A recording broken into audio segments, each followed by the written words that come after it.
Hello everyone, this is Oliver from Neo Teas, and today we are going to talk about cold brewing a Sencha and cold brewing a Gyokuro. So we are comparing two different teas.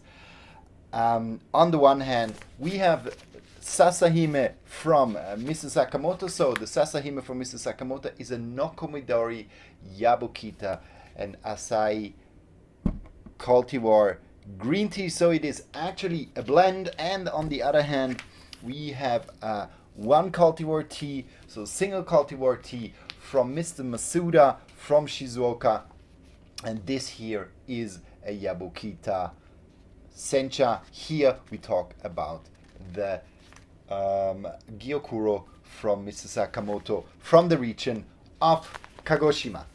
So, just to give you a small look into how these two teas look like and what the difference is. So, we got here, we have the Gyokuro from Mr. Sakamoto. So, what you can see is that it is a really beautiful shaded tea. It's really, really dark. So, a very beautiful, fully loaded with theanine, strong caffeinated tea. This is the Gyokuro, also known as the Emperor's Tea in Japan, due to the fact that in early times the emperor only started to drink tea 6 months after the harvest, and only after 6 months they could be sure, as the tea was still fresh, was still good, that it was a high grade tea. On the other hand, we have here the Sencha from Mr. Masuda. So you can also see, just in comparison with this one here, also a very dark tea. It's a well shaded Sencha, also around 14 to 15 days, while we talk about the 20 days with, or 21 days even, for the Gyokuro. So both teas are very beautifully shaded, and you can see that the needles here of Mr. Sakamoto's Gyokuro are slightly longer than the ones from Mr. Masuda. Here it is not due to the plant or something, it's just that they cut the tea a little bit differently. What we also can see is, in terms of color, it is that the Gyokuro seems to have a little bit more of a shiny texture, a little bit more theanine, also a little bit richer in theanine. So this is something we can look at, or we find, or we see from a visual standpoint. But let's go a little bit in smelling, in the smell of the teas. So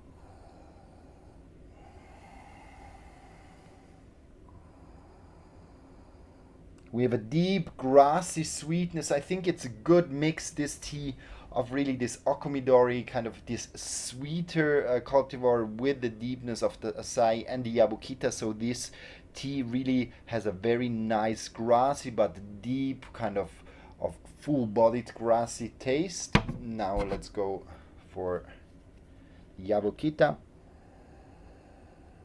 So Yabukita here clearly more, so here we have kind of this grassy and full-bodied and round, also a little bit the sweet tone coming with it. Here we have much more of this grassy and this lighter grassy and fresh taste, which Yabukita is known for. If you ever tasted the matcha, for example, of Yabukita, these ones, they show much more of a grassy and a fresh cut grass flavor note. Meanwhile, the other ones, they are more full-bodied and round. Especially the Okomidori is like full-bodied and round.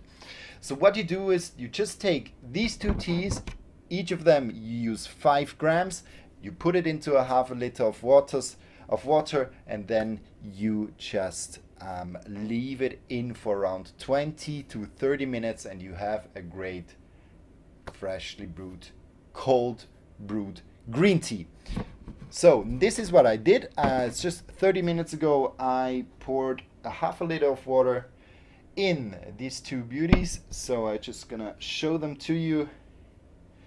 So this one here is the Sasahime, and here we have the Sencha Yuri. What you already can see is that in terms of the color, it's manifesting itself also in the water. So here we really got a brighter, more lighter green color of this Sencha. And if you take the Gyokuro from Mr. Sakamoto, here we get a really dark green, beautiful color. So both of them really developed in what we saw before. So a little bit this lighter green and a little bit of the darker green from the Gyokuro. So, and what I'm now curious about is how these two teas taste like. So I just swirl it a little bit just to bring all the flavor in all the water and that it doesn't stick at the bottom. Don't shake it too much, just swirl it a little bit, otherwise you're gonna get out the bitter particles. And now let's go in and just taste these two teas. Good, we take first Mr. Sakamoto's Sasahime. Voila. Good, that's the one. And then we take Mr. Masuda's Sencha Yuri.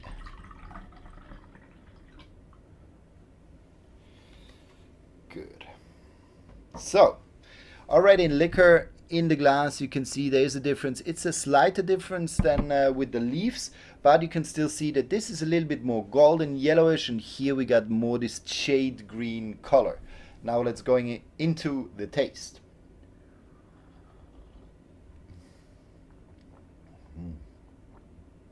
Very sweet already. There's a lot of sweetness with this roundness, a full body taste, like full body meaning like this kind of this round shade.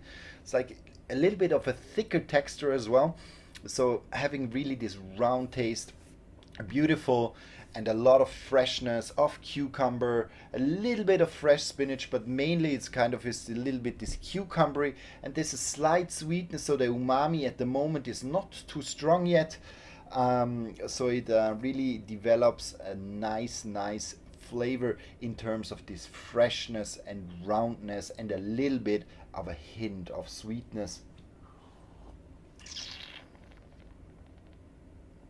A lot of cucumber freshness. This is what I feel here. Now, let's go into the Sencha Yuri.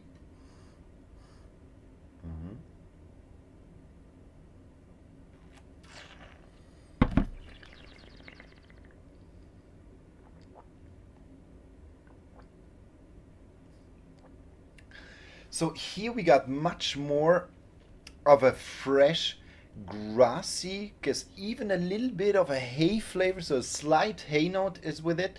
It's also in my palate, it's a little bit more of dryness is coming with this tea, so it's a little bit more like of these drier grassy tones, while here I really have this fresh cucumber and a round and also sweeter notes.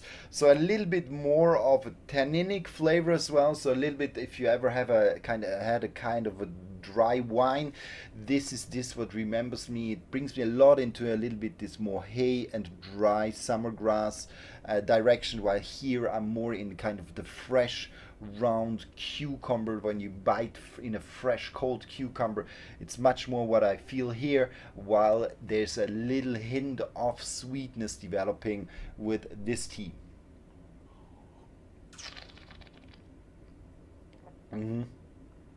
And I can feel also really the sweetness, like this more umami flavor. And what I really like, and that's why personally I'm a big fan of Okumidori, of the Okumidori cultivar, there's kind of this round, sweet, fresh, and not too strong grassy taste. And it makes the tea very smooth and just very nice and easy to drink. Meanwhile, this one here,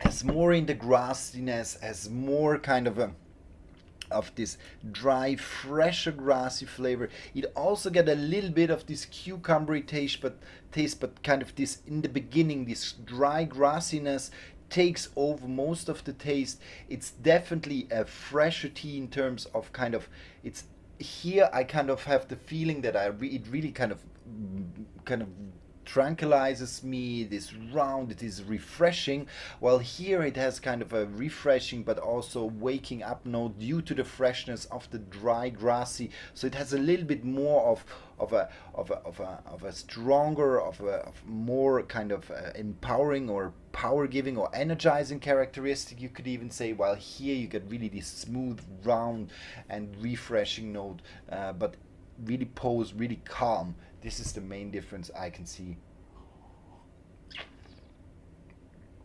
between these two teas. So, main difference, what I would say, the Gyokuro itself, very nice, very round, very refreshing, and it gives a little bit of this thickness with the sweetness. What we have here is like much more of